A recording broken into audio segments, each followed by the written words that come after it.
Why I left my proposal before saying a single word. Midnight, my boyfriend, Mark, took me to this upscale rooftop bar in downtown Chicago, the same place where we had our very first date 2 years ago. The city lights were sparkling, and the vibe was perfect.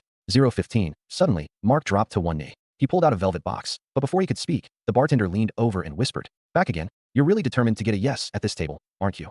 0:32. I froze. Mark's face went from romantic to ghostly in about 2 seconds. He tried to laugh it off, saying the guy was just joking around, but his hands were shaking. 0:45. I didn't say yes. I didn't say no. I just walked over to the bar while Mark was busy checking his phone. 1 o'clock. I looked the bartender dead in the eye and asked, "What did you mean by back again?" 1:10. He looked at me with pure pity. He leaned in and said, "Look, I probably shouldn't tell you this, but that's the third time this month he's done that exact same routine. Same spot, same speech, same ring."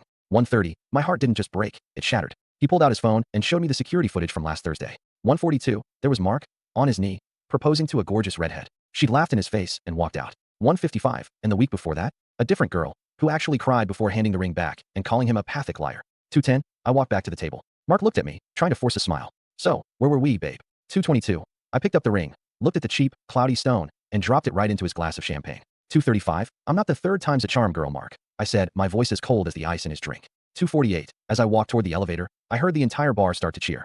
3 o'clock. I guess some traditions are better left in the past.